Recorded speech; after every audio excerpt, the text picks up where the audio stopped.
حضرت ابو بکر رضی اللہ تعالیٰ عنہ بوڑھا آدمی، چھوٹے سے قد کے، درمیانے قد کے تھے، ٹھگنے قد کے نہیں تھے، درمیانے قد کے، زیادہ لمبے قد کے نہیں تھے جیسے حضرت اقدس حضرت عمر الخطاب رضی اللہ تعالیٰ عنہ تھے۔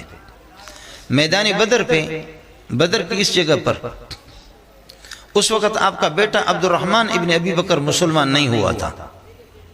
حضرت عائشہ کے بڑے بھائی عبد الرحمن ابن ابی بکر مسلمان ابھی تک نہیں ہوا تھا، تو اب باپ محمد کی طرف سے اور بیٹا ابو جہل کی طرف سے برسر پیکار لڑ رہے ہیں۔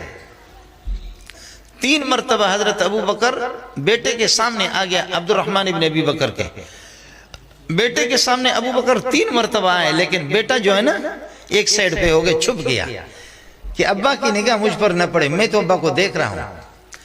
اور جب بدر میں کافر مردار ہو گئے اور گرفتار ہو گئے، اللہ نے مسلمانوں کو فتح عطا فرمائی۔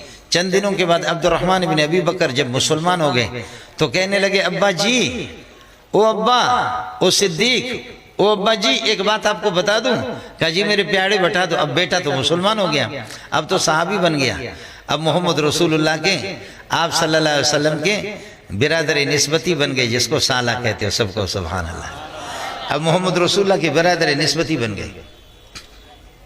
فرمایا ابا جی ایک بات آپ کو بتا دوں؟ فرمایا جی بیٹا بتا دو۔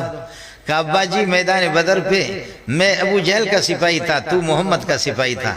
ابا جی 3 مرتبہ میرے تلوار کی زد میں تو آ گئے تھے، لیکن مجھے پھر بھی ترس آیا کہ بڈھا ابا ہے، کیوں قتل کرتے ہو؟ مجھے ترس آیا، میں نے آپ کو قتل نہیں کیا۔ حضرت ابو بکر ہنسنے لگے، فرمایا اے بیٹا، کاش کہ تو 1 مرتبہ میرے سامنے آتا، خدا کی قسم تیرے ٹکڑے ٹکڑے کر دیتا۔ تو 1 مرتبہ میرے سامنے آ جاتا، میں تجھے معاف نہ کرتا، میں تجھے اس طرح نہ چھوڑتا۔ تو نے تو چھوڑ دیا اس لیے کہ تو ابو جہل کے لیے لڑتا تھا، میں تو محمد کے لیے لڑتا تھا، اللہ کی رضا کے لیے لڑتا تھا۔ کاش کہ تو میرے سامنے آتا، تیرے ٹکڑے ٹکڑے میں کر کے چھوڑ دیتا۔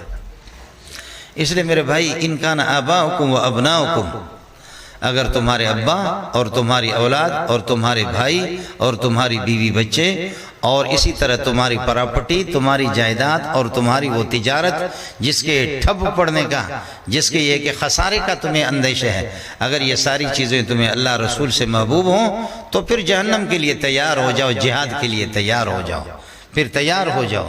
ورنہ یہ بتا دو، آپ کو اقرار اور اعتراف کرنا پڑے گا کہ محمد سب سے زیادہ ہمیں محبوب ہے۔